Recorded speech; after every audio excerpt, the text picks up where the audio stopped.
Be advised, mature content ahead. This podcast is brought to you ad-free thanks to the Legion of Demons at patreon.com/NOTLP. If you like what you hear, there's much more at patreon.com/NOTLP. Join the Legion. That's patreon.com/NOTLP. And now the show. How do you do? Just a word of friendly warning. I think it will thrill you. It may shock you. It might even horrify you. So if any of you feel that you do not care to subject your nerves to such a strain, now is your chance to, well, we've warned you.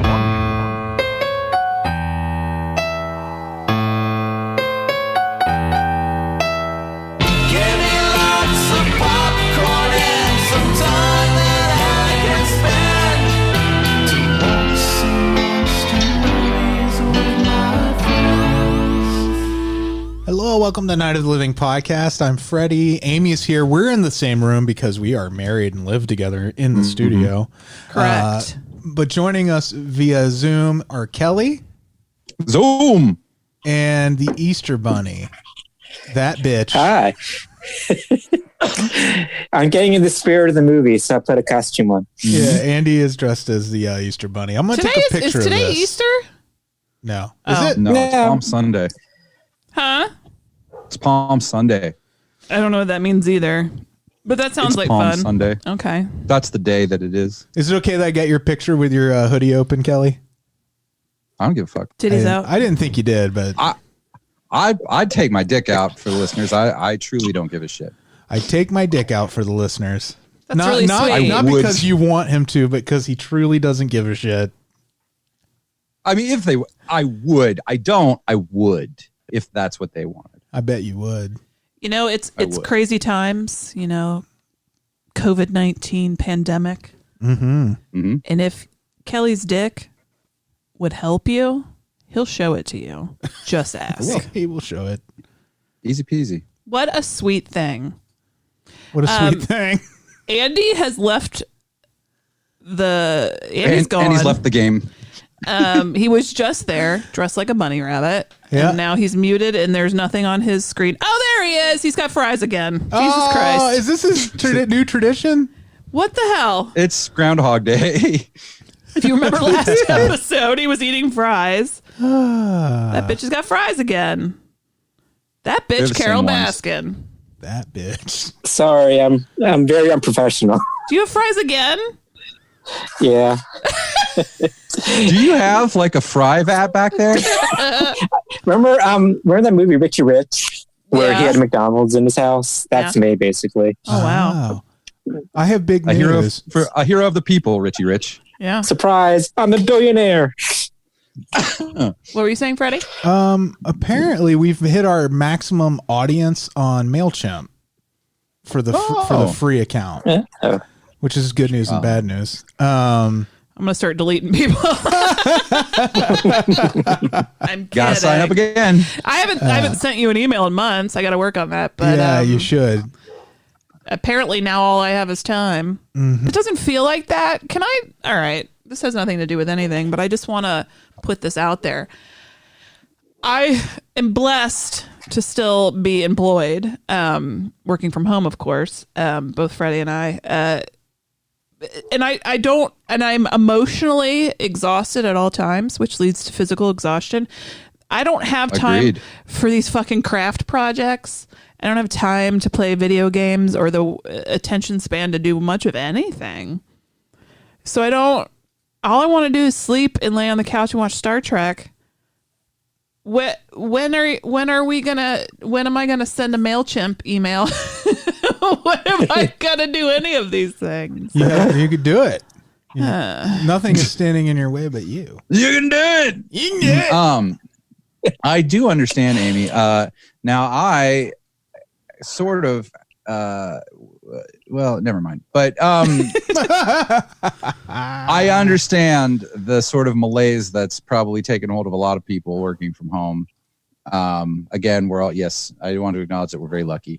But and I'm not complaining, but I understand. I also have that sort of feeling of like every day I wake up with like, well, with some of my time, I could do this, I could do this, I could do this, I could do this. I'm just gonna. I don't even do what you do. I don't even watch TV. I just sort of stare sometimes. You know what and that's totally fine. I know. I in a bout of staring yesterday, I turned on. So we have Hulu Live, so I have like channels to just go through instead of having to be a deliberate like, what do I want to stream right now, which is nice for this kind of malaise that we have. And I landed on My Big Fat American Gypsy Wedding on TLC. Oh, we didn't land on My Big Fat American Gypsy Wedding. My Big Fat American Gypsy Wedding landed on us. It's true. And that is some wonderful trash. It's such trash. Oh, it's such good trash. Like you can smell the methane coming through. Yeah. Is there an American like Romany Malcolm X character? Is there someone who speaks for them? Maybe. Well, there is now. In the Lorax? Freddie just coined it. There you go. The Lorax. We should watch Malcolm X. I'd watch Malcolm X. Sure. It's a good movie if you've never seen it. It's awesome. That'd be a great movie to cover for the show. Wouldn't it? The horror, I mean, the just horror for of us. racism. I mean, I don't want to do real horror. I mean, it's also kind of cool, kind of a kick-ass kind of movie. I'm gonna say no. Makes you get you all fired up. So Amy, I'm curious about how trashy it is. Have you ever watched this show? I watched the British version, and that was it was gross. It's essentially the I don't same. want to call. No, it's fine. These people are gross. It's hard to not judge. You know who else said the gypsies were gross? They're gross. Hitler. I get the Nazis. No, here's what I mean when I say gross or trash. It's the way they treat. They You're not helping. You don't then follow it up with an explanation of why it's okay. No, it's the weird society, the patriarchal misogyny, like it's bad. I know. And these young girls are like encouraged to not go to school and just get married and start pooping out babies. And they poop them out. And quit putting. Amy, that's not how it works. Quit blinging all these dresses. These dresses are god awful. Yeah. Okay, Amy. Yeah. Do they put the little girls in the slutty dresses too? I mean, the episodes I saw yesterday, it wasn't quite like that. But these girls were like 15, 16. And okay. Well, the ones with their titties out. Are they like child brides or something? Well, child brides. Yeah, I mean, they're looking for husbands at 15 or 16. Yeah. Ugh. Yeah. What were we saying? Well, I'll stick with my 600-pound life. Thank you very much. In the British version, there's a bunch of little girls dressed up like it's very sexualized. I mean, it's not like toddlers and tiaras aren't gross too, but it's a different kind of gross. Yeah. Okay. It's just gross. There's just so much grossness in the world. Ooh, toddlers and tiaras is disgusting. I can't. That is my personal line. I just can't watch even a second of that. I used to enjoy it here and there. I did. The child pageant everything thing about that. Yeah. Because it's so fucking funny. I can't with any of those people. There are certain things, you know this about me. Some things are hilarious to me. Right. And then some things I just can't find. It's sort of like Trump jokes. Oh, like we all need to laugh. I'm not harshing anyone for like posting funny Trump memes or jokes. You should absolutely do it. But like, I am just so past finding anything he says or does like in any way funny, even in that gallows humor kind of way. Yeah. You know how like for a while when he would just say stupid things or mispronounce words and everybody would post it and it would be hilarious. Every time I was like, I can't find this funny. This is our president. And he said hamburger. Yeah. In his defense, he spelled it. He didn't say it. No. He spelled it. But in his head, he said hamburger. Yeah. Yeah. He thought he was sounding it out. So there's some things. That's how toddlers and tiaras is for me. Like, I understand finding it hilarious, but I just it passes my cutoff. Do you say you'll shake the shit out of a presidential joke, but you won't hit one? But you understand. But I understand. Freddy, you silly monster. Patreon. Freddy's watched, not saying OJ. Oh, sorry. I'm not saying OJ. Yeah. OJ should have killed that meme. We watched Tales from the Crypt together the other night. Yeah, on our Discord with our patrons. Yeah, so if you, what we're doing essentially is we're kind of just hooking up and watching stuff together via Zoom. Once a week now instead of once a month because, God damn it. Yep. We're sheltering in place, we're self-isolating, and we need each other. Yeah, every Thursday night. And Zach. It was fun. We saw a lot of new faces this time. We did. I actually thought of something I wanted to suggest for us to watch, but now I can't remember. I will remember. Is it Top of the Tiaras? No. The thing that I was trying to find when we did Surviving Edged Weapons, which I was a blast. I loved watching that. But the thing I was actually looking for when I decided to run that as our show was the Satanic Panic training video, and Zach found it. Hero. So that's coming soon to our little meetup. I'm super psyched about that. Yeah, it's gonna be fun. I feel like the Satanic Panic is making like a bit of an exploration of that as a historical thing has been like kind of exploding recently. Yeah, it's having a renaissance. Oh yeah, a renaissance. That Uncover podcast is doing one I'll about look back. Canada, books, movies, things coming out about that. I love that era. I mean, it's horrible. No, it's awful. The stuff that happened at the same time, though, I kind of have a nostalgia for the simplicity of the way we saw the world. Oh, agreed. I will go back to any old awful thing. Yeah. To get out of this. Oh, yeah. Out of the current awful thing. What's funny is, I don't know if it's funny.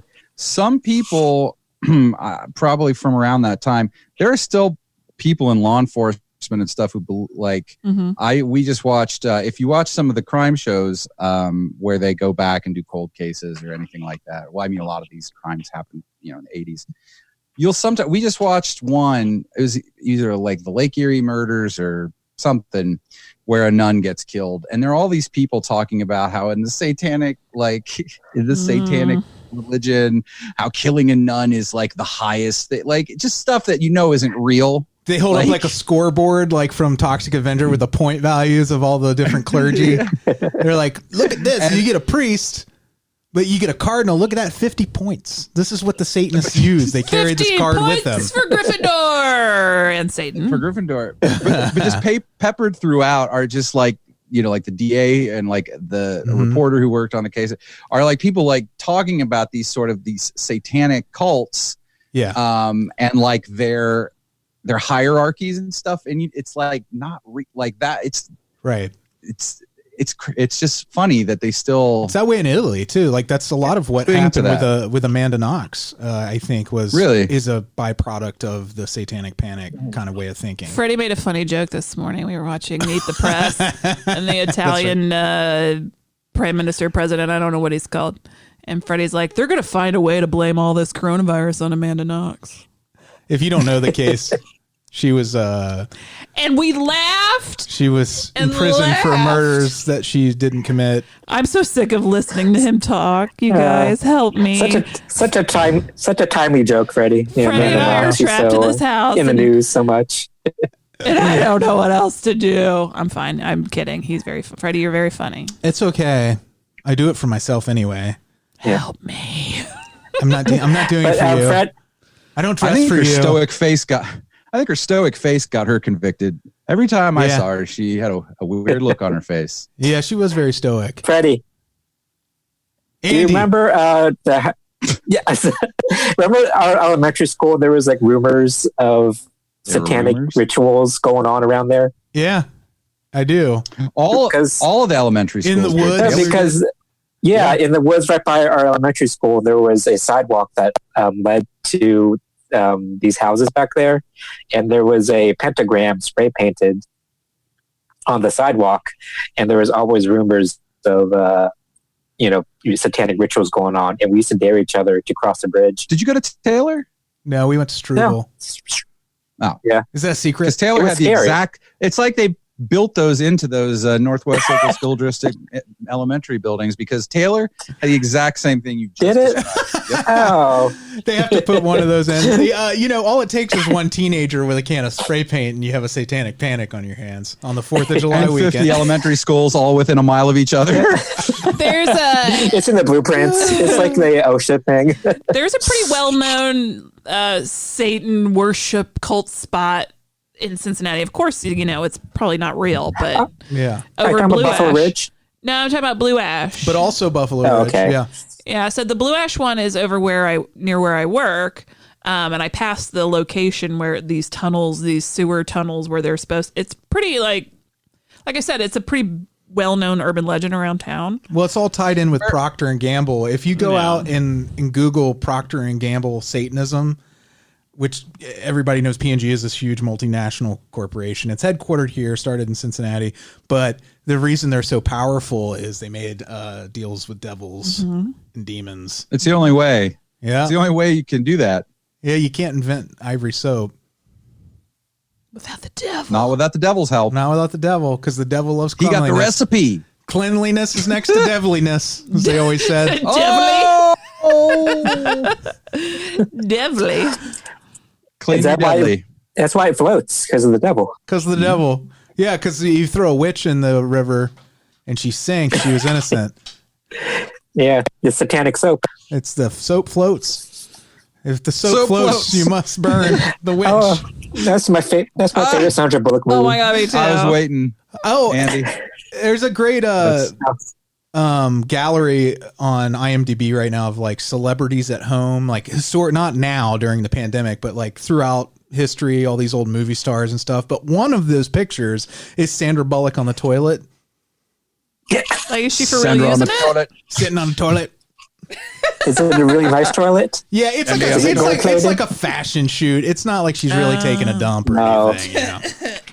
You know? That you know of. What Yeah, you that I don't know is it's actually a cute picture, but there's great pictures there, like Bing Crosby with his family, like On the toilet. on the toilet. Bing Sitting Crosby on is flapping supposed around. to beat his kid.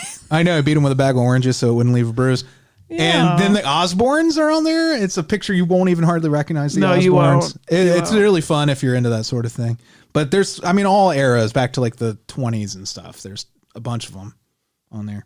It's just neat. Old Fatty Hollywood stuff. Arbuckle Fatty Arbuckle committing one of them eating rapes. spaghetti. Or that. Ooh. We're having spaghetti for dinner tonight. I just got excited. I'm making spaghetti. I'm making paschetti. Oh, is it SpaghettiOs? No, I can never eat those again because of the stick woman. You're just gonna crack open a can. It's call it a night. Yeah. Over the open fire that's now in our living room. I am in for the night. I just cracked a can of SpaghettiOs. In the phone rings. You Like, straight from the this better be good. I just opened my SpaghettiOs. throw me. That's how I relax at night, I'm not gonna lie. I don't hate SpaghettiOs. I can't talk about them too much more. Okay, Or I'm gonna but puke. what I prefer All right, then I won't say what I was going to say. is the Chef Boyardee It's a real thing. chili mac. Yeah, I can eat that. That's my jam. That's delicious. I used to love get it. the ravioli. Yeah. I loved the ravioli. I won't go Good into for you. detail because I don't want to make you relive that horrifying story, Freddie. But I will say that the way I used to eat SpaghettiOs was a recipe I stole from the movie Overboard, and indeed, it was good. What's the recipe? Oh well, I was trying to spare you. But you you crumble Ritz crackers into the SpaghettiOs, and you mix them all up. I see. Oh, it's like mush. When you said, And I also dumped a shit ton of black pepper on them to mix it in. Ooh, yeah. I thought you were gonna say you ate them off the floor of your basement. Yep. The floor seasoning. Are you okay? No. I don't think he's okay. Yeah. Night of the Comics back. Night of the Comics back. We recorded Back, now baby. on Thursday mornings before work, It's weird. bright and early. Yeah. But it's fun. And Jason takes us on a tour. He has this he essentially has a comic book store in his basement. He's recreated a comic book shop with spin racks and everything. Follow Night of the Comic on Instagram. Yeah, he's always posting cool pictures. Yeah. And he kind of just browsed through his collection on this last episode we did, and it's really kind of fascinating. Like, he's like, I was thinking about this, and he'll go and pull something out of the box. He almost needs to do like some sort of like YouTube show or something, because he just has this deep knowledge of some really strange comic stuff, fun stuff. He's intimidating to talk about with comics. Yeah. You intimidated by Jason? A little bit, yes. His knowledge is so deep that I just feel derp. What? Oh, you didn't say. I like Superman. We're pretty deep in the show already, but I wanted to say the theme for this month is April Fool's or Pranks Gone Wrong. And we're going to be talking about Terror Train for our first main attraction. What a fucking weird ass movie. Yeah, Terror Train. It was from weird. 1980, starring Jamie Lee Curtis and David Copperfield in his one and only David film role, playing someone other than himself. Not a cameo, listeners. I want you to understand this. Yeah. When I saw his name in the credits, this is when you first suggested this, Freddie, when you sent the text around what we should do. And I looked this up on IMDb and I saw David Copperfield. I was very excited, but I expected a brief cameo. Or that he'd be Listeners, playing himself. He stars in this movie. Yeah. Or that he might be playing himself at possibly, but I at least thought it wasn't going to be long. Right. He is in this movie. He's a legit character He's in the movie. movie. Playing, this is the one and only time he played a character. I mean, he's appeared in other movies as himself, but this is the one and only time he actually acted. I do like to believe that that's how he is in real life, the way he's Before that, Amy was supposed to review, what was the name of the movie? I'm Just Fucking With You.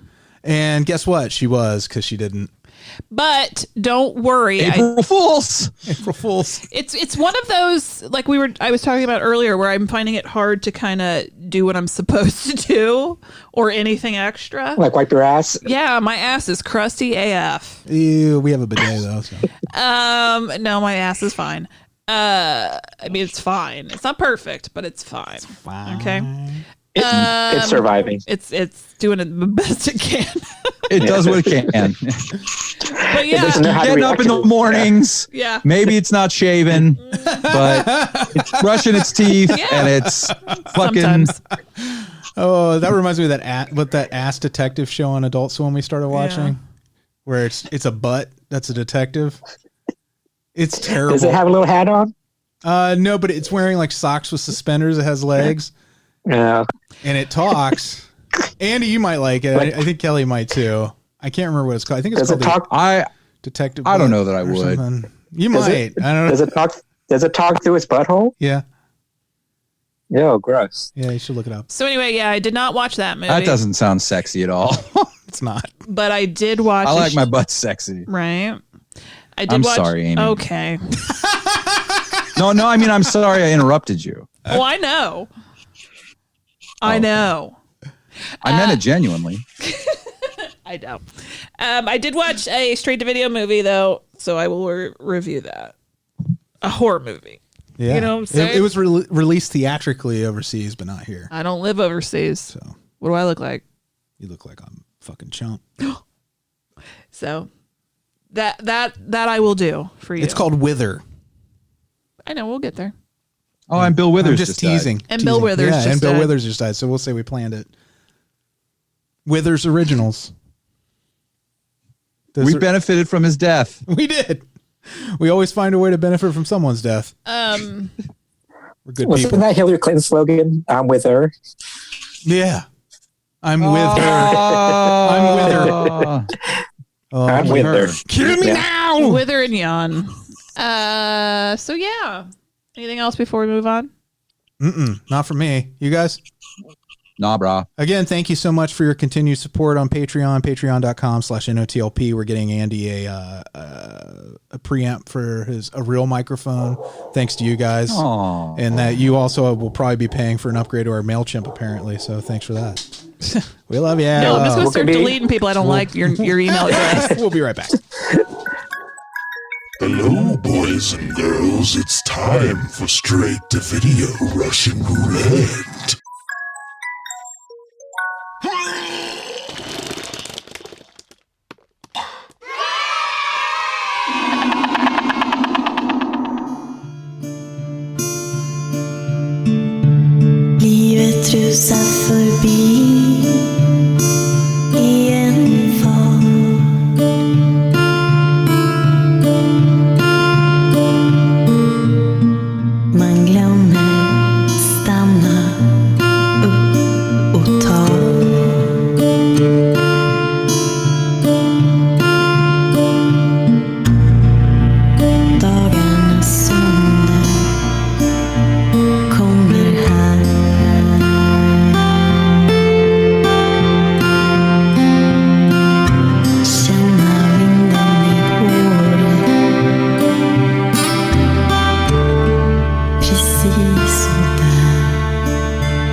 hear there is this really kind of eerie trailer. It's footage from the movie dig Wither. that song. I do too. I like the music in this quite a bit. Is this Swedish? Am I correct? Yeah, I think so. Wither. Freddie just we watched Terror Train last night, and he's like, somebody recommended this movie, so let's just watch it. And I'm like, I can't move. Fine. So we watched it. Plus, he had taken my phone from me, so I didn't check the news. So I didn't have any way out, guys. Any way out. He took your phone from you? Were you bad? I was a bad girl. Yeah, we both we're trying to do this news embargo for the majority of the day. He takes my phone from me. Part of it is it stresses me out. Like, I know. You can pick up on somebody else's anxiety if they're stressing themselves out. So it's a self-preservation thing. It's on the. You got to pull your armrest down, sweetheart. It's okay. I'll figure it out. Freddie strapped himself. I get all tangled up. Okay. Wither. Swedish. Yes, Swedish. It's a take on Evil Dead. One might even say it's a remake. Even you might. It is the Evil Dead essentially. Yeah. You might even say that we just ate Ooter, and he's in our stomach right now. Is there any Ooter left? So these is it in Swedish or is it just from Sweden? It's in Swedish. So it is in Swedish. Yeah. Okay. These bunch of young people, singles and couple, are like, hey, my dad knows about this abandoned house that we can hang out in, and he works for the power company, so he can turn the power on. Let's go. And I'm like, just like a dad would do. That's a weird thing. Like, the guy's even asking his dad, he's like, is there furniture? And he's like, yeah, they left everything. Whoever lived there before, they just abandoned it and left the shit. It's just weird, right? Seems like a thing. It seems like a thing a dad would say, "Don't do." Right. That's my exactly job. what I said. Right. I think. Can I? And do you think it's a cultural thing? It might be. It might have been a translation error too. I'm not quite sure. But it's also like Sweden is very much like a socialist kind of environment where if there's an abandoned house, I could see where someone's like, you know what? No one else is using it. And, it kind of belongs to the people now. That's communism. I don't know. I don't know. I don't know from what I'm talking about. Maybe Stefan can tell us. In a very general way, though, I do think here, the idea of someone's job being tied into something I feel like it's a very oh shit, you get in trouble, you do something like that. And maybe it's not so much. I don't know. I just wonder because it does seem very what is dad? The subtitles, he kept saying this abandoned house. So I don't know. It could have been a translation thing, but it was just like an odd, jarring thing. Like, why are you setting your son up for a fun weekend away at an abandoned house you just happen to know about? It's very strange. So it's like your basic young people stereotypes. You got your loving couple, and then her douchebag brother, and then the one guy that looks like he's an American gypsy, and then the one guy, and then a couple of girls who are down to DTF with the boys. Just silly with the boys, giggly nonsense. So they get to the abandoned house, which is very remote. They have to park and walk to this place, and they don't have any way of opening the door, which again, this is very strange, why this is a thing. And they're like, oh, I'll pick the lock. And the one of the dudes takes one of the girls aside and he goes, let's prank so-and-so. Let's prank. Are you gonna give her too much tuna? Yeah. This could fit in with the theme. The theme of the month, even. She goes in through an open window in the back, and he's like, so this way when he goes through the front door, you'll be there to scare him. And she's in the house. It's dark. She lights a candle, and she's kind of wandering around trying to, I think, find a place to hide. I don't really know. Sees a basement hatch with light coming up underneath, around the seams, and she's like, "Ooh, what's that?" Think of the Evil Dead again, right? Yeah, and she's never seen Evil Dead, right? Because she's a young person in Sweden. Is it an old house, Amy, or a cabin type thing? No, it's more just a farmhouse, but not super old or anything. Just like a regular house. And so she opens the hatch, the basement door, hatch thingy, mahoo.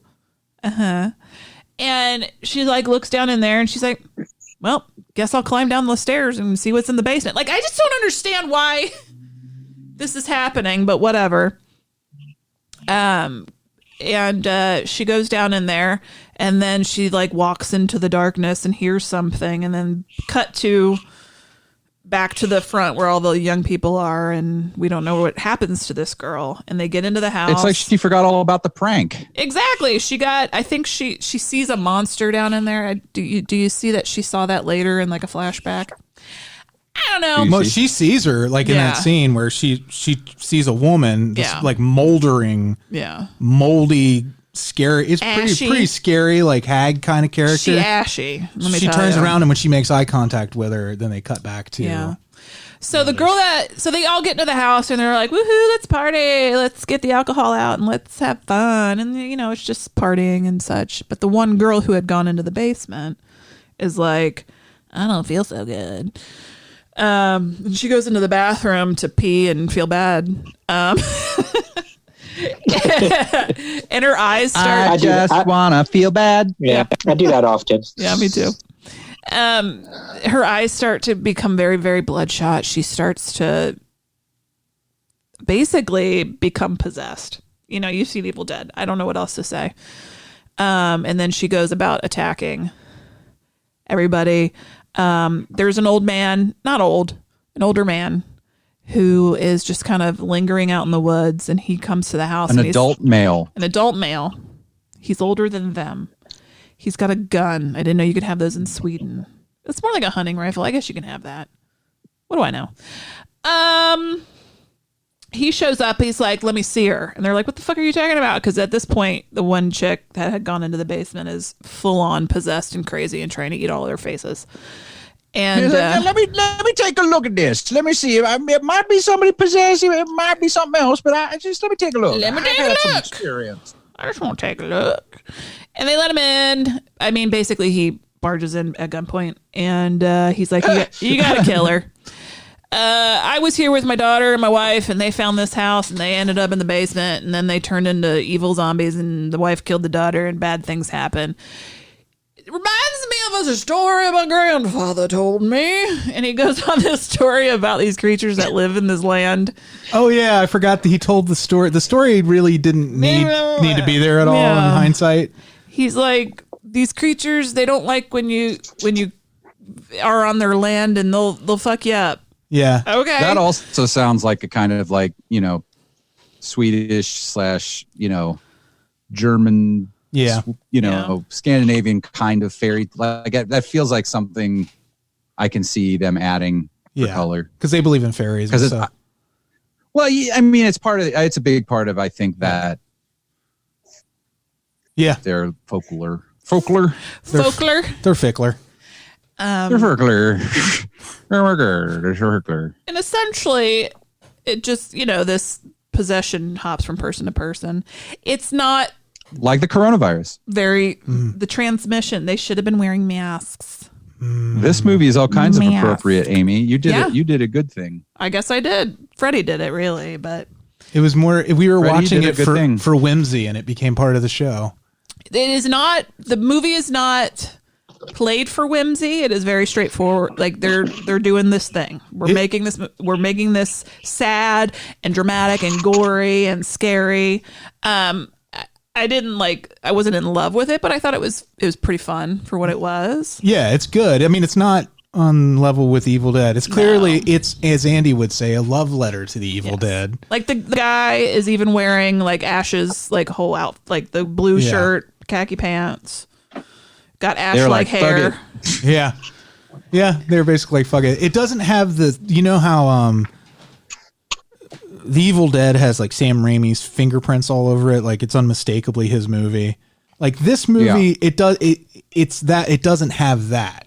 It doesn't impersonate his style of filmmaking, but it has the content of Evil Dead. Right. And the filmmakers, I mean, there is kind of a couple of moments. It's Sonny Laguna and Tommy Wickland, who did The Littlest Reich, the Puppet Master movie that we really liked. Oh, I liked that. Yeah.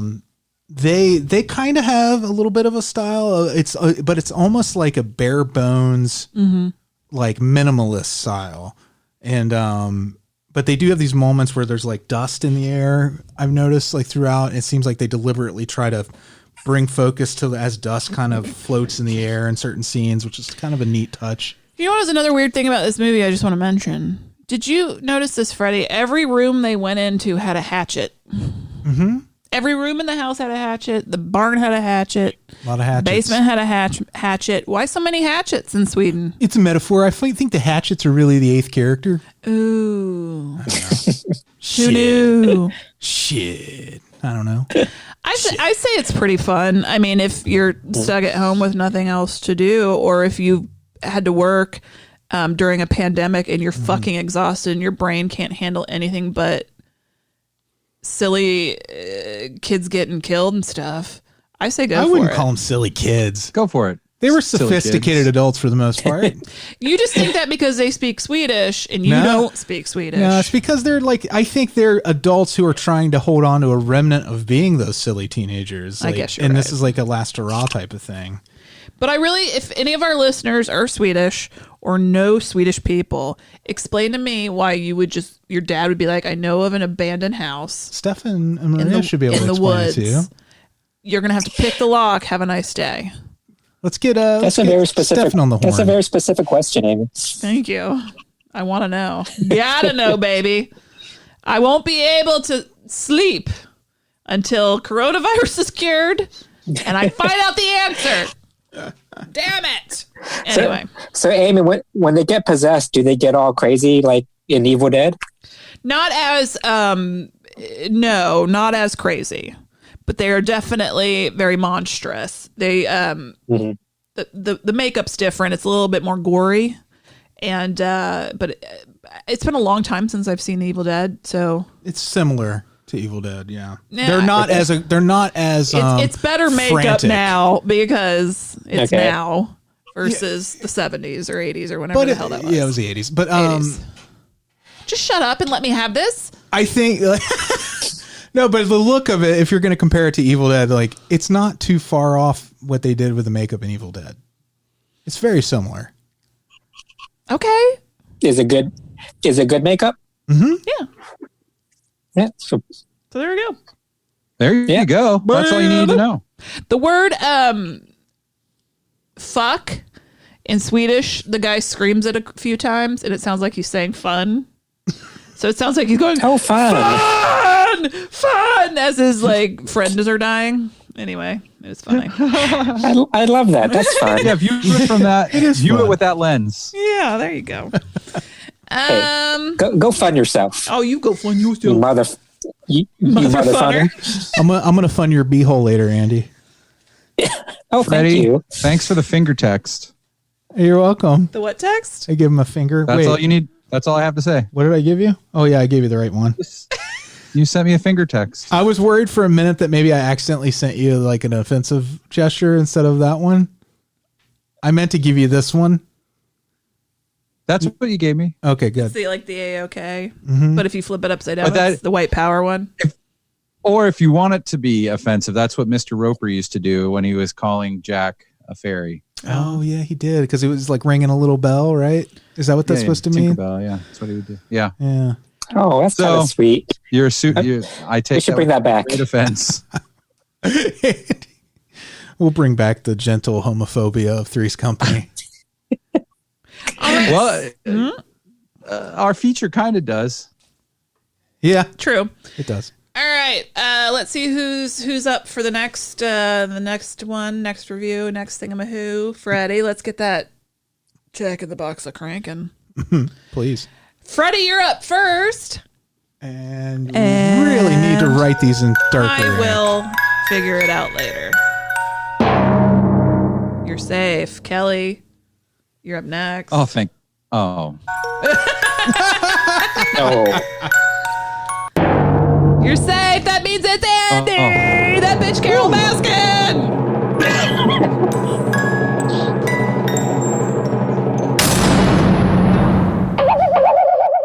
All right, my darling. You are going to be...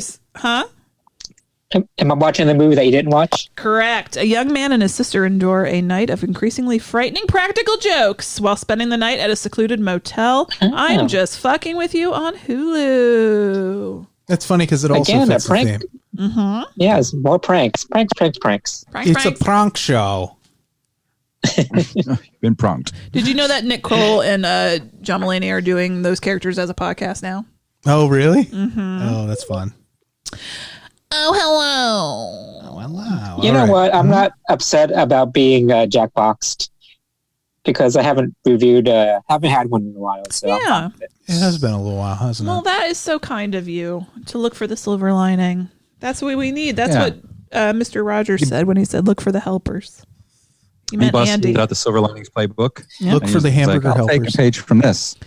Look for the hamburger I love helpers. hamburger God, I do too. Shit, I'm hungry. I love hamburger helper.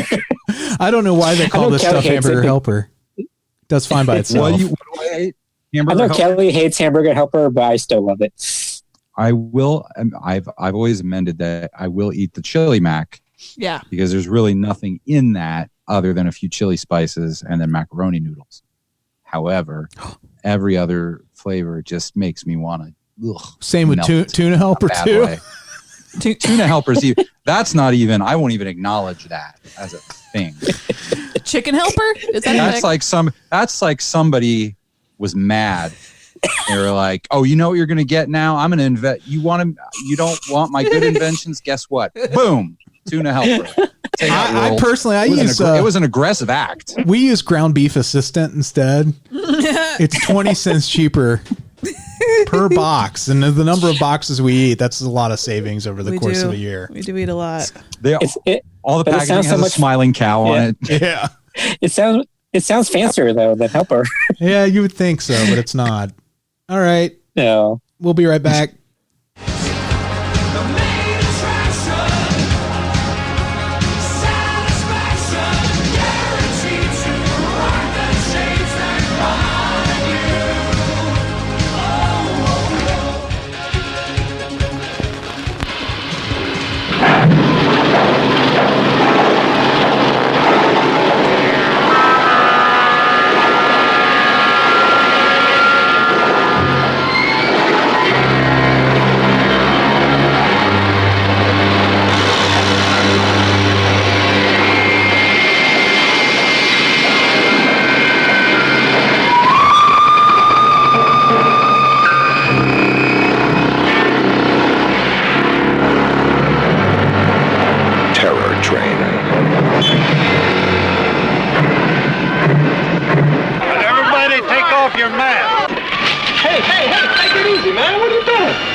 Oh my God!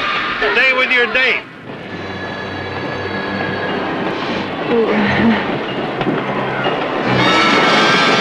I don't want to get back on that track. Right here! Nobody does! Help! Please! Nice gag, Doc. Somebody help me!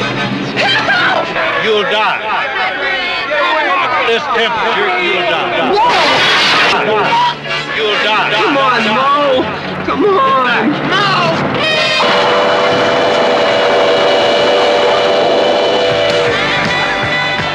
For the students aboard, it's going to be the one party to end them all. They're always walking out of my parties. But this time, you can't.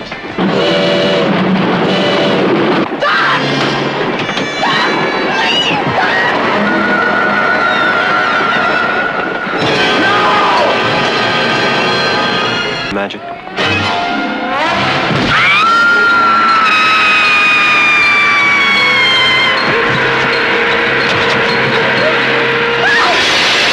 My last big college party. It's a joke. Goddamn practical joke. Train. I don't want to get back on that track.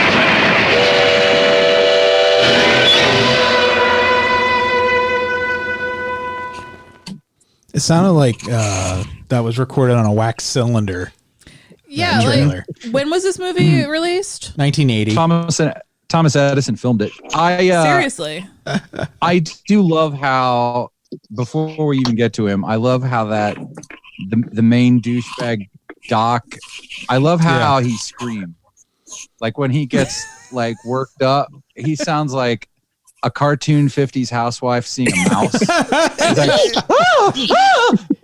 You're not wrong. I thought that was cute because it was so silly. No, it was. It was very and you silly. wouldn't expect a character like that to be such a bitch. No, he was a real bitch. So this movie, Terror Train, which I had never seen. I thought I had, but watching this, I would have remembered this, I think. This is Roger Spottiswoode, he's famous for working with Sam Peckinpah. Yeah. If you look at his filmography, he was an editor on a lot of the Peckinpah movies, like Straw Dogs, and he worked in other capacities on a lot of Peckinpah's films, and that's one of the reasons that he was able to get Ben Johnson, who plays the owner of the train excursion company and the head engineer on the train, in the film, is because they had worked together on the Peckinpah movies. And then he kind of broke off and did this as his directorial debut. His debut. Did anybody? Okay. I was thinking about this so intensely over the last 30 seconds. Does this movie feel like a Christopher Pike, Lois Duncan, Richie Tankersley Cusick, like young adult horror novel from the 90s, 80s, 90s? Yes. Like very much so. Like Maybe. the whole. I never read any of those. I don't really know. Well, trust and believe your girl Amy has, and this is straight up what that is. Yeah. Like it opens with I guess it's freshman year, it's a frat party, and there's girls and boys there, and they're gonna play a prank on one of the pledges. Yeah. By convincing. I love the little hats. The pledges have to wear the beanies. Yeah. The pledge beanies. I want one of those. It worries me very much that this is the future like medical community. Yeah. They're in charge of keeping us alive right now, and this is what they did. Behaving this way all the time. Like, because they're doing it 4 years later. It's just like, hey, remember that one time? Let's do that again. Yeah. Well, is it even that far? Like, because they were... it's 3 years later. Is it 3 years later? Yeah. So it was their senior year. Yeah. There was their big celebration. So, yeah, the movie opens with the freshman year party where they play the prank on the pledge, Kenny, making him think he's going to go lose his virginity. And they have Jamie Lee Curtis lure him in with her sexy voice, like, take your clothes off, come and kiss me. And he gets into the bed and it's a dead body and he flips the fuck out. Yeah, these medical students. I'm sorry, go ahead. I was just going to say, the fucking him spinning and screaming in the curtains. Kelley, but when you get scared, don't you spin around? I don't spin. I scream if there's a bug, but I don't continue to scream and scream and scream and spin. Scream. You've never been tangled in your curtains like that? I've never cocooned in my curtains before. I thought that's how he died. Right. I didn't know where this was going, and I thought this was going to be like, and I know what you did last summer, which it kind of is, but like, I thought he was going to die from this. I was like, did he suffocate in the curtain? Yeah, I thought the same thing. That he was going to hang himself or something. That he started spinning around in terror. Nope, it's even sillier than that. Mm-hmm. And he just got caught up in these like mosquito nets, and they watched him hang himself. Yeah, I thought that too. Anyway, that's not what happened. He got institutionalized because he went institutionalized. And part he just wanted a Pepsi. Is that Jamie Lee Curtis didn't know what was going to happen. Her character was just she didn't know that there was going to be a dead body in the bed and all this shit. I thought she would. Oh, she just. I thought she knew they were fucking with the guy. Kind of in on it. She didn't know how far they were going to go. She didn't know about with the body. Okay. No, that's why she was screaming. Like she had no idea that there was going to be a dead body. I thought she was screaming because of his reaction. because It was so I weird. would too if I saw somebody react like that. He also had a very high pitched squeal. Like Yeah. he was like, I thought it was that this part of the movie to me was actually really creepy and chilling. Like the amount of abuse these medical students have done to this corpse, because they've used other pieces of it for other pranks. oh yeah, no, it is creepy. I don't want to give the impression to illegal. listeners that there's nothing like it's silly, but it is. It's the people themselves are actually kind of creepy. These like throughout the whole movie, I'm like, these are doctors, Right. about to be like, ugh. It kind of makes you They're so wonder, weird. like if I think a if lot of this doctors. happens. I think I think anybody going into a very intense kind of career field with that intention, you're an intense person. You have a certain. I think you can have a certain entitlement feeling, like a God complex. A lot of doctors have, and that's fine. I don't care. I don't need you to be nice. I need you to be good at your job. In that case, right? So that's. But and then that whole fraternity thing with the pledges and that whole mixture of God complex, entitlement, and like Hazing. cruelty and hazing. It's all very gross. Totally not my bag, baby.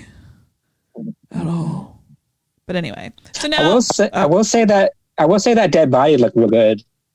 Yeah, like you would have sex with it? Was that a real person? it was a real dead body, Andy. Was it? you Was mean it a real it was- person? It was good real makeup and dead everything. body. I mean, it looked authentic. It's totally Yeah. real, Andy. They say anyone who sees this movie is cursed too, Andy. Oh no, I'm cursed. Yep. Y'all cursed too. So Y'all. I have an app that removes curses. I have thank you. I have 3 free removals before I have to subscribe. The premium version. Can I borrow one? trial. Can I borrow one of those? We'll see. Elsa, go bark in another room. Thank you, darling. Stupid dog. I love her. So flash forward to 3 years later, the gang's doing a New Year's steam train excursion. Is it New Year's? Is that what They that's do supposed to say do? that, right? It's so confusing to me what Yeah. they're celebrating. Yeah. It's New Year's. Okay. I didn't realize that. This is a Yeah, don't- confusing movie. It Yeah. is a bit of a confusing movie. Like I'm never sure what's happening. There's always a million Right. people in every scene. It's like, is it And, Halloween? Is it New Year's? Is it graduation? Oh yeah, was it Halloween? I No, thought it was they were all Halloween. wearing Yeah, costumes. it was New Year's. It was New Year's. because it was snowing. That's why Yeah. it's New Year's. That's why it's New Year's. And they had champagne. And Oh, you can only have Yeah. champagne and snow on New Year's, I guess. no, but listen. They say It's never something snowed on about Halloween. It doesn't snow. ever. Like that on Halloween. Yeah, Freddy. That's why it can't be Halloween. So there. But Can I tell you another thing I noticed about this movie real quick? yeah. You finished what you were going to say. Oh, I was 'Cause just going to this set up the scene, but you go ahead. I just wanted to say real quick, and I feel like this movie had a real thing with 20s, 30s, and 40s kind of humor. Like little things kept popping up, like the Marx Brothers mask, and then there was, I wish I could think of it, like some of the jokes, like even jokes that they were telling to each other, Yeah. stuff like that. There was a lot of stuff that had like this very like 30s, 40s, you know, kind of like slapsticky movie. Oh, Three Stooges. There was like some Three Stooges sort of seemed like references. And I just wondered if that was deliberate or, you know. It's a good question, but we'll never know the answer. We'll never know it. It is very Borscht Belty comedy in points. Yeah, Borscht, that's exactly what I said last night. Yeah, like I think it's just the character early on, the first murder. He's kind of a cut up character, and I guess it's just contagious with this fraternity that they're There's a bunch of silly billies. they're just stupid, bunch of assholes. So they're all lining up They are to a bunch of get. assholes. They're going on an overnight. I guess an overnight. I really don't know. Steam train excursion as a senior trip for New Year's. You know, like you do. Totally happens all the time. I guess this was a 40-year-old movie. That's Whatever. the nerd of them coming out. Like they, Yeah. you know, they're super cool up to a point, but they're still med students. I like You know what I mean? trains and magic, close up magic and trains. That's a party. The no, actually, you know what? You know where I like to get hammered? on an old-timey train. Well, what happened? The guy who has the story credit on this, they had gone to see, I don't know if it was like a double feature or something of Halloween and Silver Streak. And that night, the guy woke up in the middle of the night, I guess, and told his wife, what if we set Halloween on a train? Yeah, okay. And she said, that's a terrible idea. And he wrote down terrible train. And when he woke up the next day, he changed it to Terror Train. That's how you got this movie. Terrible Train. I can see that. I can see you walking right into a studio executive's office at that time and saying, I want to put Halloween on a train. And they'd be like, here's a blank check. Yeah, that's what happened. There it is. Andy's upside down. Is he fucking with us? Are you hanging from the ceiling? How that happened? What happened? Now he's speaking backwards too? Don't worry about it. There it goes. Okay. So as they're all dressed in costumes. They got all their stuff. Yeah.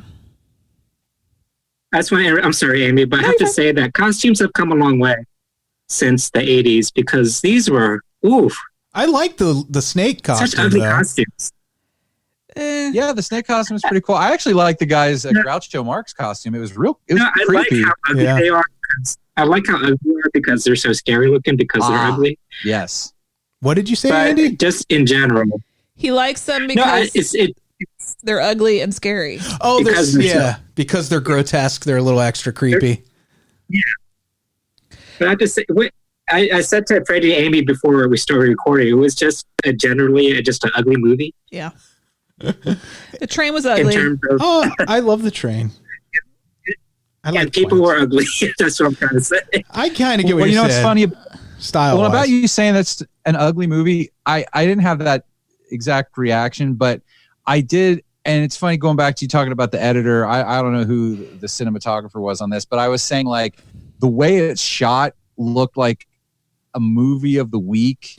And then that would get shown on Channel 19 in it's funny you should say the cinematographer on this, Kelley, was John Alcott, who did Barry Lyndon, A Clockwork Orange, No Way Out, which is crazy. He was you know what I mean?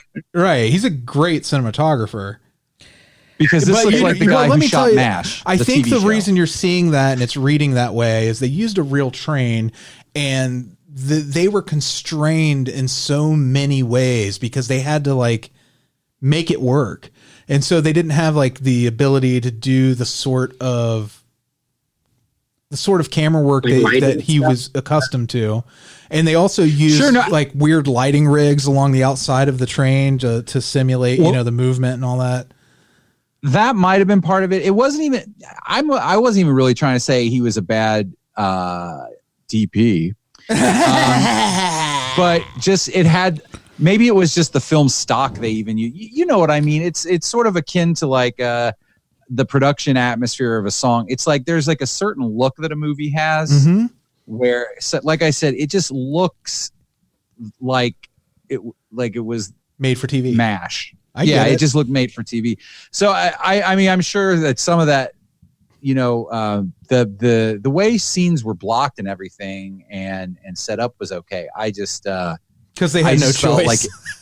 It had just a weird kind of cheap look to it. Here's the blocking. You're crammed in here like sardines. Everybody just find a spot.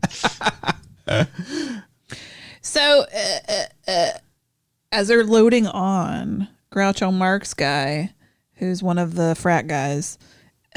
He's irritating too. Yeah, he's real obnoxious. He kind of stumbles up as people are getting on the train and they're like, oh, great costume. Great effect. And he's got like a sword going through his stomach. And then everybody gets on the train and you realize it's a real sword and he's dead. He's dead. Right? The sword was real the whole time. And you're like, oh shit's going down. There's a murderer on the train dressed like Groucho Marx and everybody thinks he's the other guy. And then this murderer just starts picking people off. Meanwhile... We just did another movie with murder on a train. We've done a few. I did that Russian Roulette movie. Mm-hmm. Oh, yeah, the Derailed. Like 2 weeks ago. Yeah. That was longer than 2 weeks, wasn't it? That was probably like a couple months ago. 17 decades ago, pre-corona. No, that was like 2-3 weeks. It was like one of my last two STVRRs. Okay. Yeah. It was recent. It just wasn't last week. I just want to say how fun this kill was because he wasn't subtle about killing this guy. No. He straight up put a sword straight through him. And you realize, well, okay, so never mind. I'll get to that because that's a spoiler. I don't want to spoil a 40-year-old movie yet. So the guy's dead, but also David Copperfield and his assistant are boarding the train, and he's like, fucking kids, they're not even gonna goddamn watch my show. They're gonna be little assholes. This movie also should have been called Red Herring the Movie. Yes. Because every character could have been named Red Herring. Every character was a red herring. Yeah. There's so much happening in this movie, and I think it was all to build red herrings. Yeah. Yeah, to keep you off your game. Basically, the rest of the movie is people going from the front to the back and through and discovering dead bodies. And he's thinking front to back. There are so many doors on this train. I know. Into like you can get into any compartment from any compartment. Yeah. Via a door. Yeah. It's very mazy. What was interesting... There's doors in the ceiling. There's just doors everywhere. So the conductor finds the dead guy in the snake costume, which Freddy really wanted that jacket just to wear around. I want just the jacket from that costume. Yeah. It's pretty cool costume. It is cool. Scaly. Yeah. You would look so badass. I would look badass. It was a scary it would be way too small on too. me. But yeah. Yeah. He finds this guy dead in the turlet. I love his reaction. This actor, by the way. What reaction? There was no reaction. He's like, oh, shit. His reaction's great because what he does when he goes back, he's like, I'll need some coffee. Can you put something in this for me? And he sits down for a minute. He's like, there's a dead body in there. There's a dead body. Those were some nonchalant dudes about that. Yeah. I appreciated how cool he was through every body he found. He was like, oh, Christ. Yeah, like, there's a body. Did he used to be a homicide detective? He wants to sell RVs. No, he's an RV salesman. He sees some shit. I know. It's like, but he'd been working on the railroad cop all the live long day. All the live long day. Yeah, make you tired. It'll make you hard. It'll numb your feelings. It does. It does make you hard. Yeah, and so I dial back to you got the first kill. I love that the killer just kind of places that body exactly under the on the rail, and the train just squishes right over him without anybody noticing. And I told Amy, Shoots I was a like, bunch of shit out of his ankles. Yeah, I was like, Amy, if someone flicked a booger off the people mover at Disney World, I could feel it, in the car. Same diff, Freddy. Same diff. And I'm just saying, flicked a booger. Wouldn't the train have had a little whoa, what was that moment? They're all too busy It's getting a big train, stoned, It just totally squishes the guy without any. Have you ever been on a real commuter train thing? Yeah, if it hit a person, I know. But you've never experienced that. Yeah, but I'm gonna ask. What if it did? Can we hit ask a you, person? train engineers out there? Yeah. When a train runs over a person, do you notice? Whenever you've ridden right over people, listeners who are train engineers, and you've just gone just been like, fuck it. Did you feel it? Did you feel it? If a tree falls down in the woods and you run over a person with a train, does it make a sound? So Jamie Lee Curtis is dressed like a boring ass pirate. Is that what she was supposed to be? We thought she looked like Mick Jagger the whole time. I think she's supposed to be a pirate. It's real bad. It's just boots and a big blousy shirt and a belt. Yeah, exactly what Andy just did. She looked like Mick Jagger, the hair and the puffy shirt. Maybe she was Mick Jagger. If she were Mick Jagger, it was an awesome Mick Jagger costume. If she were a pirate, she had the hair down too. Yeah. Yeah. Speaking of costumes, what was up with the girl that just had pants on? Yeah. I was told Amy, I was like, this is the worst costume. And then she had a hand in her cleavage. This girl was wearing. She was wearing men's pants pulled all the way up over her boobs, like a jumpsuit. Yeah, with suspenders. A romper. No, she was just wearing a belt. Playboy bunny. She had the Playboy bunny bow tie. Yeah. But she had just pants on. And I was like, what? Peeking out of the belt. I was like, what character is that? I think she was Humpty Dumpty. Sure. She was Humpty. Pronounced Humpty. And she just wants to get laid. Yeah, she does. Yeah, so Snake Guy's dead in the bathroom. Conductor finds him. He goes back to the brakeman. He has a name. It's Jackson. Jackson. Conductor goes talk to the brakeman. He's I'm like, sorry, Miss Jackson. There's a dead dude. And then the brakeman's like, all right, let's go look at it. The brakeman does not have a name. It's Brakeman. Brakeman. So Jackson and Brakeman. Crime fighting duo. And they go. Is Brakeman the older black gentleman? No, he's like a chef or something. Okay, that's chef. Or he might be a coal man. I think. No, those were the other dudes. Are you talking about the stewards? Stewards. Well, they're wearing white jackets like chefs. They're not chefs, aren't they? Just the guys. They're porters or whatever they call them. They're wearing white hats and white jackets. Tell me. Some kind of travel word. I think they're called porters. Oh, whatever. The guys who work on trains that basically. I tried to give them a more prestigious They're job. like stewards. They're like stewards. This is not important. Are they like porters? They're the characters. We want to make sure we got train-specific terminology. Night of the Living Quartercast. Are they porters though? I think they're porters. So conductor brakeman he's like, let's go look at the body, let's take care of this. And they open the bathroom where he had seen the dead body and all the blood before, and it's clean. And then there's just a drunk guy in there dressed like a snake, but really it's the killer. And then he's just changing costumes right and left and getting people and killing, which is kind of a people. clever touch at the time, because like, you know, back then and when people caught on, they're like, ooh, this is going to be a thing, the slasher with a mask thing. He was like, you know what? He's going to change costumes, so you never know which one he is. Meanwhile, back at the ranch. There's no ranch. David Copperfield's putting on a show. Yeah, and it's sexy. It's like porno music, and he's got big hair. He's got the ruffly shirt. Do you remember that guy? He thinks he looks so hot. Like he exudes sex. Well, I love thinking about him on his island. Like, I mean, I don't love thinking about him on like forcing people to have sex with him, but is that what he does? I do like to imagine. Yeah, he's got an island, right? Yeah. This was on the news. Is he like a Jeffrey Epstein kind of character? No, shut up. Oh, okay, good. I don't know. Well, he's not good. Did he get me too? Look it up. Did he get me too? Oh, more than me too. Look it up. But anyway, I like to imagine that this is what he does when he's about to assault someone. Like he's doing a show, and then it's a never mind. Well, he does close-up magic and assault people. What? Yeah, he does close-up magic and assault people. Yeah, he's doing the show, and then he's like, "You're going to take your clothes off. Ooh, I'll make your panties disappear." Do you think there you go. Is social distancing is like ruining close-up magic, or is it making it easier to do? It makes it so much easier because you're like, you can't even get within 6 feet. You're never going to know. David Copperfield still has an active Instagram page, and I'm showing everybody his holiday card on Instagram. He looks exactly the same. Yeah, he really does. Not as smooth, but what are you going to do? Yeah. I thought he looked like Liza Minnelli in this movie. You're not wrong. Yeah, you're not. There's just so like stark white and had like a bowl cut. He looked like Sally Bowles from Cabaret. There's some kind of little flirtation going on between David Copperfield and Jamie Lee Curtis.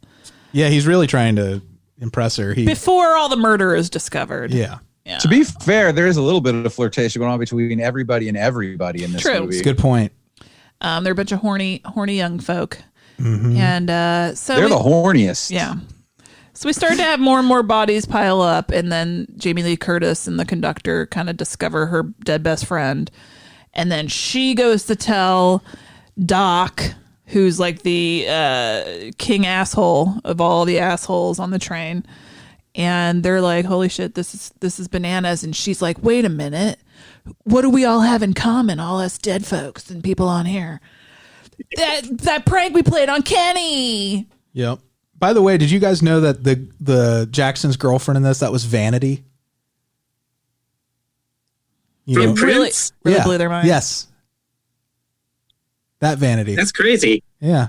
And I thought that was interesting. I forgot she had passed away. When? A few years ago. Oh, okay. And then Sandy Curry, who played Mitchie, the friend that Amy was just talking about that they find murdered in the little bunk. She also died in 1996 from toxic shock syndrome. Ladies, don't leave your tampons in too long. Is that really what causes that? No, there's other things that can, So like she just makes this humongous fruit like, oh, it's Kenny. He's She makes killing a us. humongous fruit. She's like, leap of logic. Did you feel that way? Or am I the only one who was like, what? It was like, it was not an organic thing, or like, you know what? It's a formulaic movie. We're like, we're not going to pretend that there's going to be some great detective work going on here. She's just going to be like. It did come up real fast. Yeah. What do we have in common? Like, oh, the amusement park. They doesn't want the amusement park to open because there's the old gold mine underneath it. And then somebody pulls out a goddamn yearbook. Yeah. And there's a picture of You don't Kenny. travel with your yearbook, Amy? No. Do they have those in colleges? I didn't know college had a yearbook. Guess so. Med schools, I guess. But there's like an ad for Kenny, this kid that they had pranked in freshman year for his magic. It's an ad for Kenny. Mm-hmm. It's a Kenny magic show, like from back then. And she's like, wait, who hired the magician? Like they're all of a sudden. And they just realized the magician's didn't the magician, his stage name was Kenny? Wasn't the magician's name Kenny or something? He kind of looked like him too a little bit. He looked like him. Nobody could figure out who hired him. So they figure that the magician is the killer. And then they're all like trying to find him. Yeah, and his assistant. Yeah. She seems like, There's something not quite right there from the minute you see his assistant, but you can't put your finger on it. Well, you see the hands of the killer only, really, during the other kill scenes, and they're manly hands. And then there's one scene where the hands are feminine. There's a ring. And then you're like, in nail polish. And now you're like, oh, it's another cross-dresser. And ta-da, it was. Or you think there's two killers. Or there's... Yeah, it's one or the other. I'm trying to But of course it's a cross-dresser because this is 1980. Yeah, so it turns out Kenny is the assistant, and he has killed David Copperfield and stuffed him in a box. And oh my gosh. And then they dump him in a river. So go about their way. That's kind of an awesome moment where he just kind of, you think he's just going to fall in the river, but he hits the hard ice on the sides like plop, and then he slides into the river. His shoes pop off.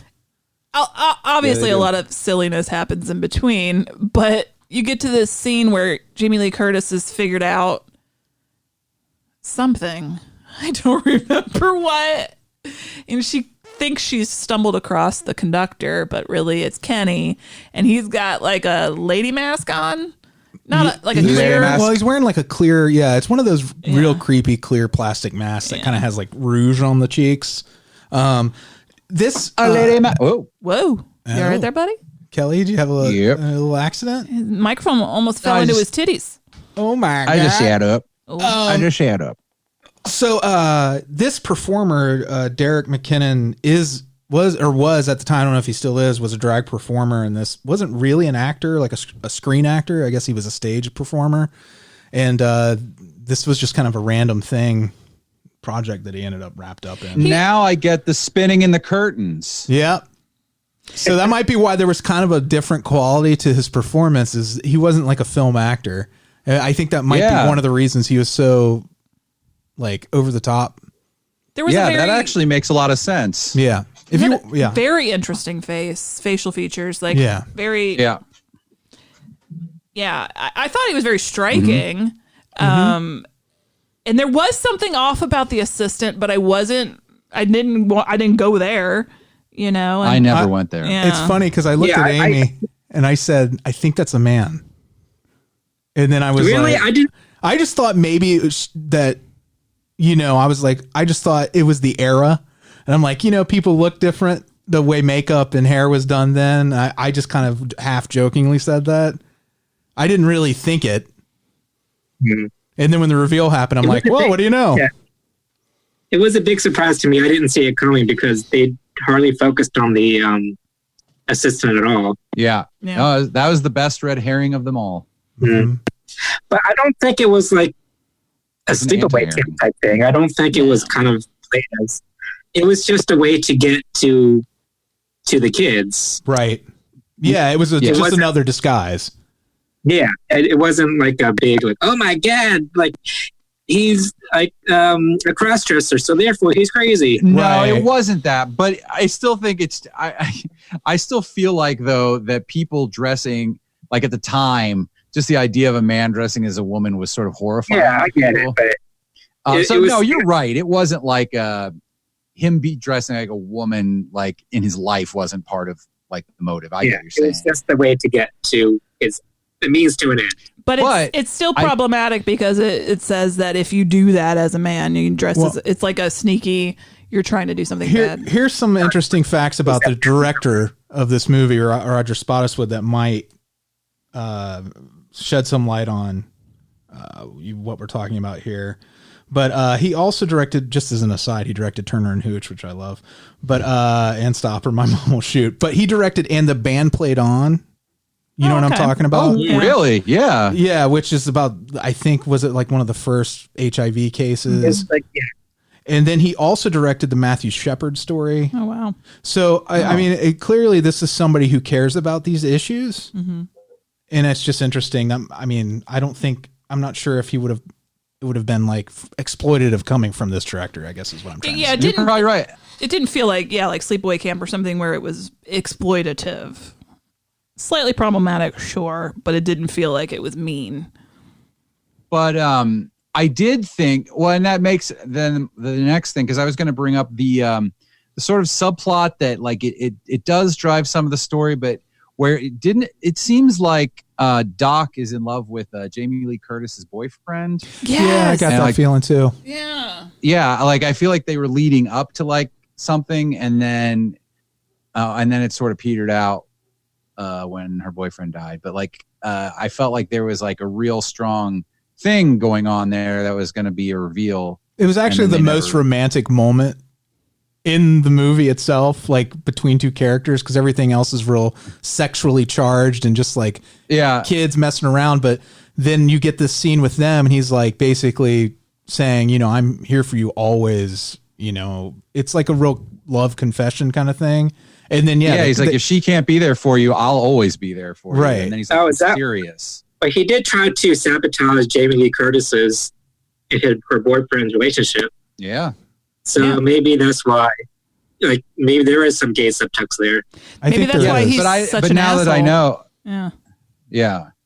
And at the end, where he saw his friend is dead, and he's like kind of lovingly carrying him to like safety. Yeah, I think it's definitely there. I don't know that there might have been more in the original script or stuff on the cutting room floor that got that made it more, that gave it more of a fleshing out. As they say, it gives the movie a lot more depth if you view it through that lens, because it is kind of a thin slasher movie for the most part. But if you look at it that way, like also Doc loved to throw parties and entertain.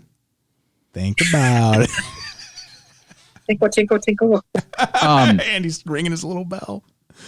I do. I didn't think this was a bad movie. Like it is, but like I agree with what you're saying. I enjoyed aspects of this movie, like in a genuine way. I mean, it is a goofy movie, but like there were some things that were done okay, and there were moments that were okay. So I actually didn't. I mean, it is bad, but like it wasn't bad for a first feature, and to do it under the circumstances I think that they had with the way they had to film it, and it being based on something as silly as a guy coming up with Terrible Train. After a double they got feature. some good. They got some good performances and some weird characters. I mean, there's good stuff to be had here. Yeah, and for me, it kind of suffered from my own expectations because I hear 80s slasher. Yeah, and I expect like these fun kills and everything like that, but like a lot of it happened off screen, or it was very tame type of gore. I found a couple more, like I actually found the use of like body parts because they have access to them as medical students. Like I actually found that throughout the movie pretty chill. Like that was effective for me. Like every time they use like a hand, and then it turned like that moment where it's the guy, he thinks it's his girlfriend. What is her hand? But he thinks she's alive, and then it's not. Yeah. It's pretty fucked up. Yeah. That's pretty creepy. Also, there's the two really effective masks, like you were saying, the Groucho mask and the gray-haired old person mask. Those are both like I remember those images because I thought I had seen this, but like I said, I'm pretty sure this is the first time I watched it. But I do remember those images, and I think it's from the promotional stuff when I was a kid. I think I was just scared of the posters and the stuff they would put in the video store, for it. Yeah. Is what I was thinking of. And it's effective as far as those elements go too. Just like the lighting of and the staging of the villain when it is an intimidating presence and kind of weird. Like, very weird. Yeah. And the train is very claustrophobic. Yeah. I mean, there's some genuinely, actual moments of, I don't know what I'm trying to say. I love the bar on the train that's in the middle, that like middle bar with the lighting from underneath and everything. Like, I would love to. Yeah, I would love to just do this excursion without the killing. We haven't even talked about the band. Oh, Crime? Oh, the band. Crime. That was their name. The band was called Crime. And they were, the lady bass player in the band. And they were against music. The lady bass player looked like, what's her name from the Muppets from Dr. Teeth's band? Janice. Janice. Yeah. Did you notice that? For sure. Man, this train's going to totally derail. And she was not putting her bass down when they were like hitting the brakes and the drummer's flying all over. She's just like holding on to her bass and she's still playing and shit. I'm like, that is like the people on the Titanic playing the violin. I love that they never turned the disco ball off even after they started finding bodies. Yeah. And they're like running through the train like to different rooms like Clue, but the disco ball's still just running. Wouldn't it be weird though if they're like somebody's like, wait, turn off the disco ball? I guess that's true. It'd be a weird priority. Appropriate right now. We can't leave that running. There's bodies being discovered. Well, it kind of like fits with the end where they think all the terror is over and the Jamie Lee Curtis gets away from the killer. And she's like, come on, Jamie, get some coffee with us. Yeah. It's over now. And she's like, hey, did you want some coffee? I'll bring some back for you, the killer. Like, everybody was so nonplussed after all this happened. Like, come on, coffee. They fixed the coffee maker. Let's go get some. And she was like, okay. See, I told Amy this movie is really about coffee because at every important juncture in the movie, coffee is involved in some way. Coffee is important to me. It's like the color red in The Sixth Sense. Sixth Sense. Barcelona. The Thick Sense. Right. She's thick. I like that one. Mm-hmm. So yeah, Terror Train. I think it was a goofy fun time. Mm-hmm. It was. I really enjoyed it. One more problem I had with the end, with when Doc finally got killed and they discovered his body.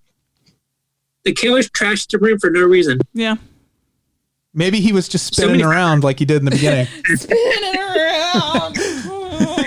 The other kills, he just killed them. Well, I love that he did do that again. Like when they finally get him, he spun around again, I think. Kind of like Leatherface. He spun off. He almost spun off the train, basically. Yeah. Did you guys also get some that this maybe was one of the movies that Scream was referencing? Like there were some very screamy moments. He mentions it. Randy does, I think. Yeah, I'm pretty sure. I have to rewatch Scream though. Where would you have thought, like, if the killer had done a dead drop, Andy, like right before he fell off the train? It's like, yes, work. That would have been great, huh? That's the one thing that would have pushed this movie from good to great. Yeah, yeah. I thought it was a fun movie. Yeah, I enjoyed it. Not great, but yeah.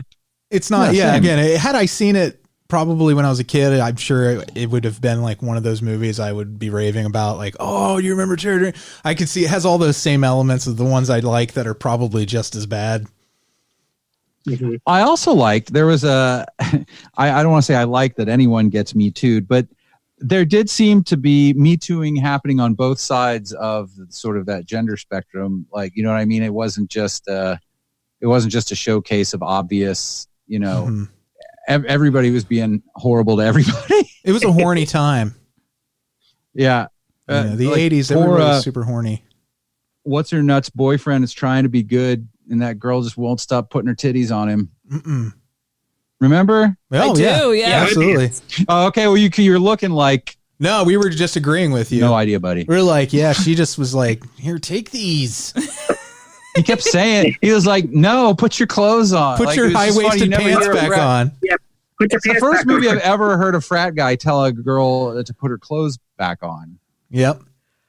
It was certainly an awkward moment, to say the least. All right. What's up for our next prank movie? Our next prank show, we're going to be watching a movie that came out the following year, 1981, Hell Night, starring Linda Blair, another Scream queen. Hell Night! Tom DeSimone, or DeSimone. Tom DeSimone and Simon? Tom DeSimone. Tom DeSimone. It also has Peter Barton in it, who had great hair.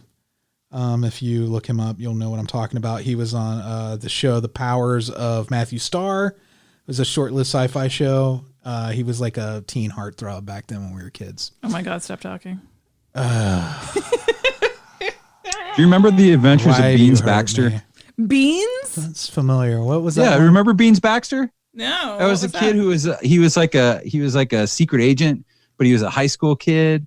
And he had to go to high school, but then also be a secret agent. Agent Cody Banks? Huh. He had beans too. No, it was a Fox television program around the same time as Married with Children. Oh, no, I don't remember that. And it was called The Adventures of Beans Baxter. And if you look it up, you're going to see the kid's face and you're going to be like, oh, that kid. But you won't know his name.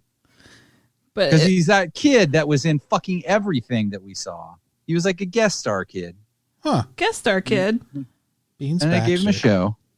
Beans. The New Adventures of Beans Baxter. And not even just the adventures. The fucking brand spanking. Were there old Adventures of Beans Baxter? Jonathan Ward was Beans Baxter. He was in Steel Magnolias. He played Jonathan. Yeah. He was on Charles in Charge. He was in every fucking thing, man. The kid was all over the place, but you never knew his name. It's Beans. Well, I mean his real name. His real name is Beans. His stage name is Jonathan. Anyways, we're gonna if you are on our mailing list, our MailChimp list, which we have established is full, but we'll see what we can do about getting that where more people can sign up if they want to. You will have the chance to pick our main attraction for the final installment of our April Fool theme. We doing that now? We're doing it now. All right. And do it. I have pulled number, let's see, that is Rob Atoni. Oh, didn't he do this before? Did he win before too? We've had two of the same people Two win. double winners. Yeah.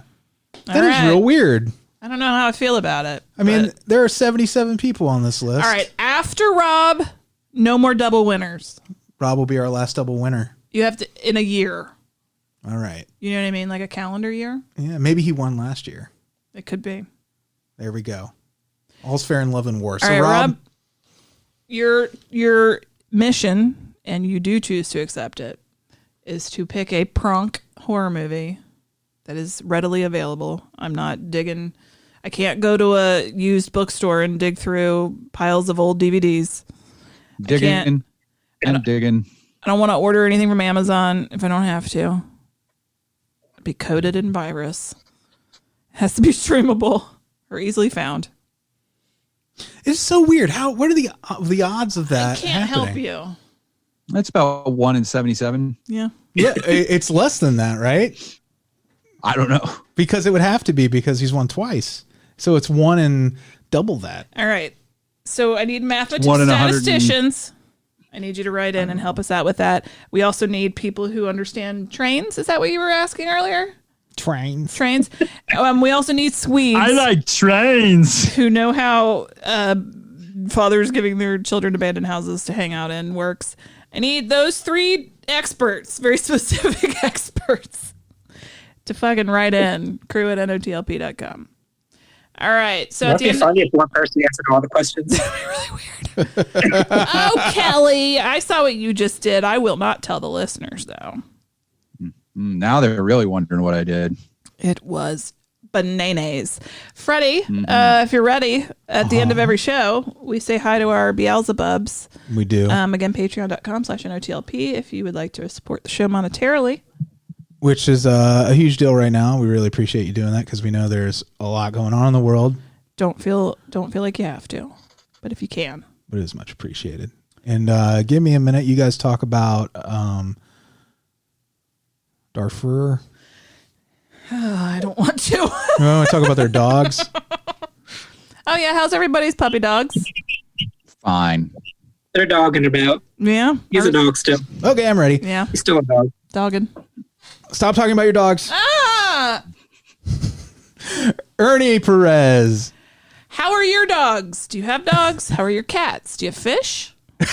Do you have scorpions? We know you live in a place where scorpions are. Do you have them? What kind of animal do you cohabitate with, if you do at all? Alise Kombrinck. And is it fine? How's your pet Kelley doing, Alise? Yeah. You keeping him fed and watered? Oh yeah. Amanda. Don't feed him after midnight.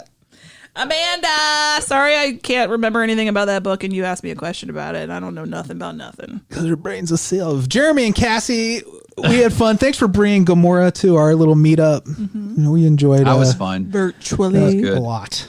She a big girl. Mark Watts. It was nice to see you as well. Your professional Zoom picture. You had a tie on. Yeah. Blake Heath. What's up, Alake? Bill Fahrner. Oh boy, Bill. I hope you're all right. Yeah, I worry about all of our New York people, especially New York, New Jersey. Yeah, Washington. scary stuff. Tree and Alex. Hey, boo boos. I hope you're okay. Iona Goodwin. I own a great one. Jeff Lancaster. Hi, Jeff. Branan and Emily. You guys are in New York too. I'm so scared. But they're smart, and I think they're going to make it work. Bill Chandler.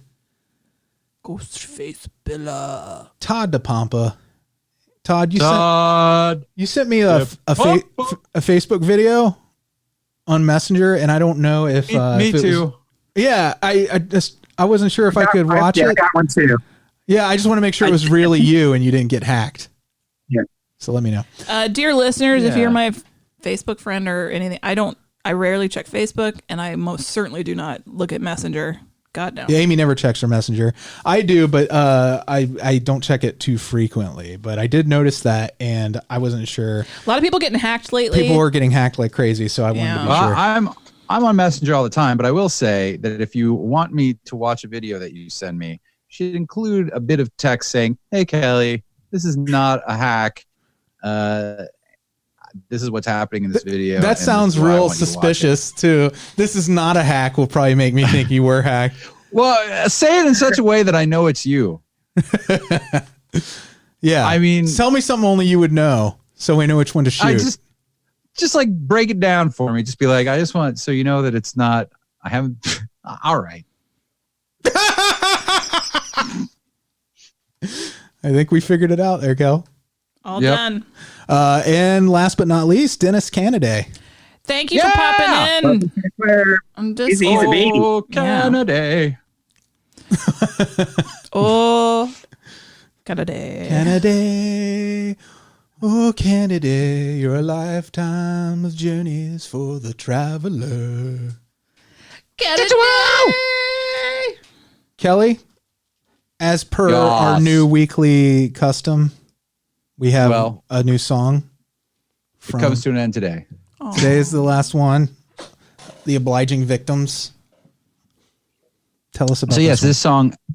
This song's called Barbara and Ben, and this is actually the first one that I wrote, but the last one that I finished mixing. And it's basically just if for those of you who know Night of the Living Dead, it is sort of a take on that, in which it's sort of almost a romantic story about two people being brought together under these horrific circumstances and sort of trying to keep up the idea and keep the faith of, hey, this is going to be okay. We're doing all this stuff. We're going to protect ourselves, even though as people who've seen the movie, we all know that it's not.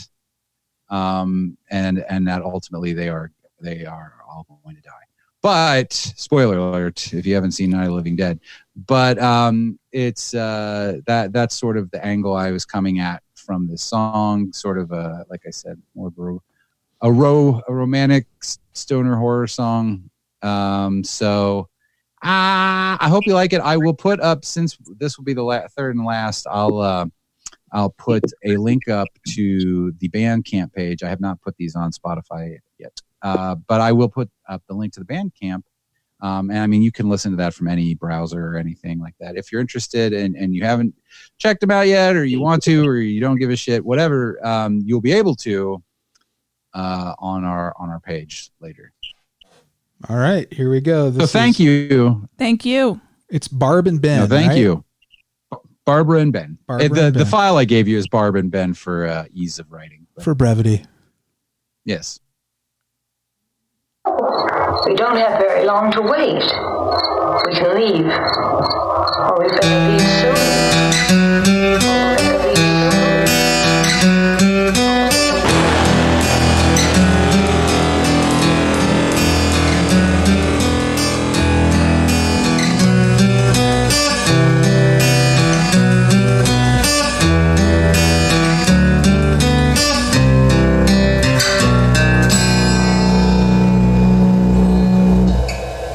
It's been a truly rotten day,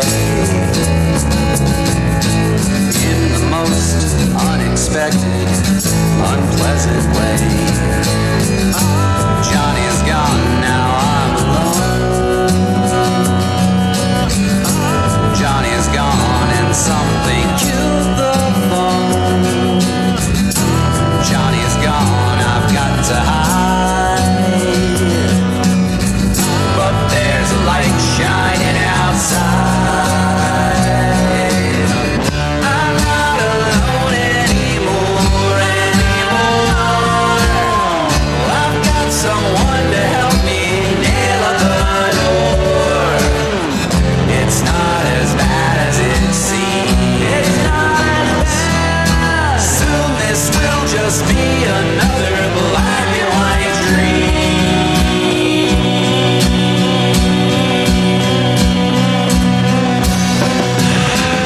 It's been a really trying day. I think I saw the dead one, but I just drove away. Here I am, I'm on my own. Here I am outside this house I don't own. Here I am, I've got to find if anyone's alive inside. I'm not alone anymore. I've got someone to help me nail the door. It's not as bad as it seems. Soon this will just be another black and white dream.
Yeah, they're dead. They're all messed up.